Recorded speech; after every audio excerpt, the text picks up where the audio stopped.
Hi, my name is Lisa Wright, and I live in a suburb of Washington, D.C. in Northern Virginia.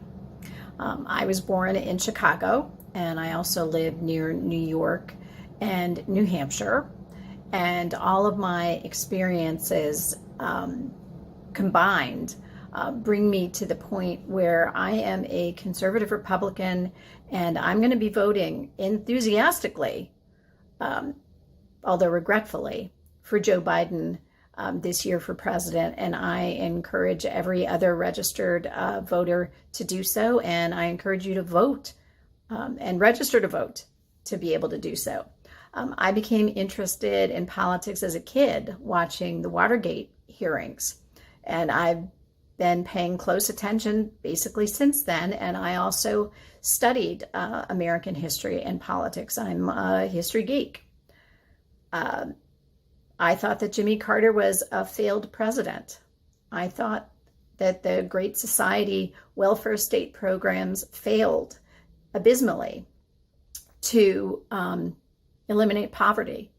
And that was why I became a Republican. The first president I voted for was Ronald Reagan. And I voted straight Republican basically every election since then, including all the primaries. Ronald Reagan was a great hero to me. I was so interested in politics and so committed to the Republican Party that I worked as a congressional staffer for 3 different members of Congress for more than 20 years. And each one of them was a social and a fiscal conservative. I'm pro-life. In the 2016 primary, I knew that I didn't support Donald Trump. And I voted for Marco Rubio. And going up to the general election, I didn't want to vote for Donald Trump. A good friend of mine said that he was so disgusted with the lack of positive results for working people by both parties that he was going to vote for Donald Trump because he wanted to burn the house down. And all I could reply with was, but this is the only house we have. This is the house that we live in. If we burn it down, we don't have anywhere else to go. The only thing that was persuasive to me in voting for Donald Trump in 2016 was the Supreme Court. And even that couldn't sway me from the fact that he had no experience. He was just unqualified. He demonstrated even then his low character. He was a failed businessman. He was a misogynist. He said that he could shoot someone on Fifth Avenue and get away with it, and so on and so forth. But I couldn't vote for Hillary Clinton. Her character was as bad, from my perspective, watching her from when she was First Lady in Arkansas and First Lady of the United States. And I disagreed with her policies. And I had the option in Virginia, and I voted for Evan McMullin because he was a conservative. I was surprised that President Trump was elected.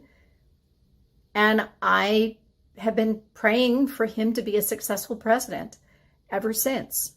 And I have been sorely disappointed by the combination, really the epic combination that makes him the worst president, as the 46th president, worse than all the previous 45, and possibly combining more lies, more corruption, more malignant division, more cruelty, and more incompetence than the other previous 45 all put together. Let's go with lies. The Washington Post has kept a running tab, 16,000 lies, starting with the most petty, the size of his inauguration crowd, and just continuing since then. Cruelty, separating children from parents at the border, and doing so incompetently with no system and no contemplation of any way to connect those children back to their parents, inflicting purposeful cruelty. Corruption, just most recently, abusing the pardon power with Roger Stone, who's covered up for him his corruptions in his campaign. His campaign manager, Paul Manafort, convicted criminal. His deputy campaign manager, Rick Gates, convicted criminal. His fixer, Michael Cohen, convicted criminal. As for malignant division, General Mattis, older and wiser and more educated than I, said that President Trump is the very first president in his entire lifetime who didn't even try to unite the American people. And I can say that that's true for my lifetime. His comments after Charlottesville, there are fine people on both sides. His position on Confederate memorials, just absolutely retrograde. It is not the 1920s when those memorials were put up by segregationists. And I have my cat who's not helping me at all. But the worst, his incompetence, starting with immigration.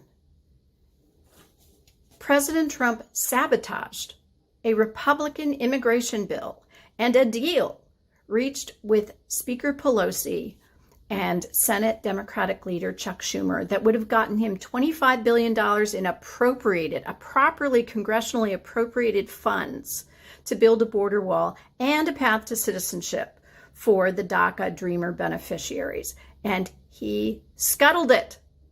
He scuttled it because of some criticism from Mark Levin and Rush Limbaugh. And that destroyed his credibility for any future legislative deals. And his credibility is still trashed. He's only hurt his credibility more subsequently. On ISIS, his precipitous decision to pull out of Syria destroyed a 70-nation coalition and betrayed the Kurds. His abuse of our NATO allies and his kowtowing to China, to Premier Xi.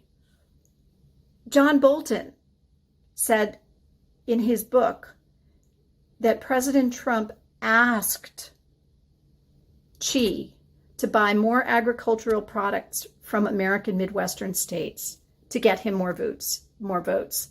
President Trump just out and out told George Stephanopoulos that he didn't think there was anything wrong with getting information that would help him in his campaign from foreign leaders. President Trump, with respect to Vladimir Putin in Russia, is just a cascade of embarrassing, shameful appeasement.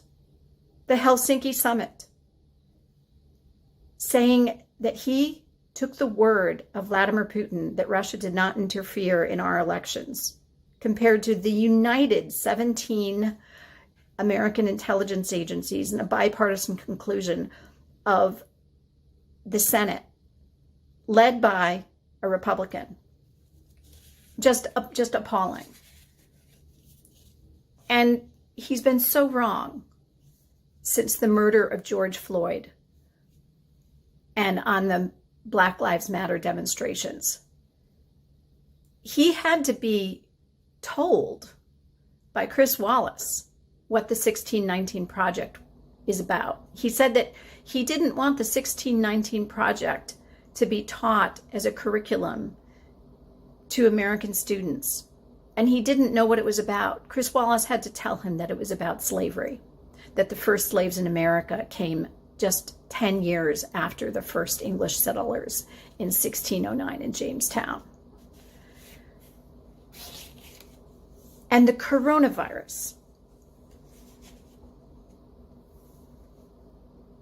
As I say this, it's late July, and there have been 1 million new cases of coronavirus in the United States in July. And we started down this road in January, and in February, and in March, and in April, and in May, and in June. President Trump was discounting the danger of the coronavirus. President Trump said on April 6th that anyone in America could get a test who wants a test. And here we are now in late July, and we have testing shortages all over the country. We have outbreaks all over the country. 145,000 Americans have died. We can't safely have our children back in school. And I lay that all on him. That is all on him. The United States results of our government, our federal government's management of coronavirus, are objectively the worst in the world compared to the other G8 and G20 countries. They have school in Europe because they've contained the virus. They had contact tracing. They had tests in place. And that's just simply unforgivable. Deadly, deadly, deadly mistakes. We cannot afford 4 more years of the type of failed, incompetent, and corrupt leadership that President Trump gave us so far. And that very simply, is why I would vote for Joe Biden. But Joe Biden is a man of high character, high moral character. Joe Biden is an accomplished government leader. Joe Biden listens to experts. Joe Biden is a centrist Democrat. I don't agree with most of his policies, but I believe that our country will be much better off with President Joe Biden than another 4 years of President Trump. And that's why I'm going to vote for Joe Biden. And I encourage every other registered voter to vote for Joe Biden. And I especially encourage Republicans. I believe that President Trump may have completely destroyed the Republican Party as a political force in the country. And that makes me incredibly sad. He stamps out dissent. He humiliates critics.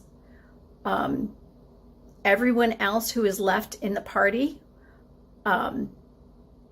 he has made them grovel before him. He ran out of the party with his tweeting and his exhortations of the base. Jeff Flake, Senator Corker.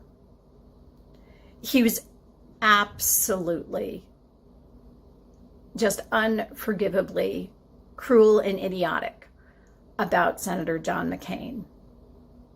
And he avoided service in the Vietnam War.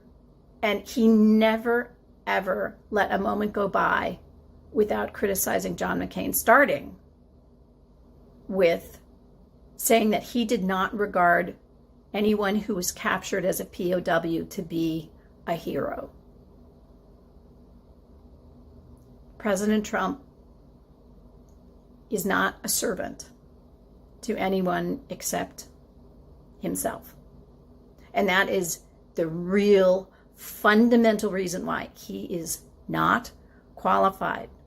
And it would be dangerous to reelect him. Thank you.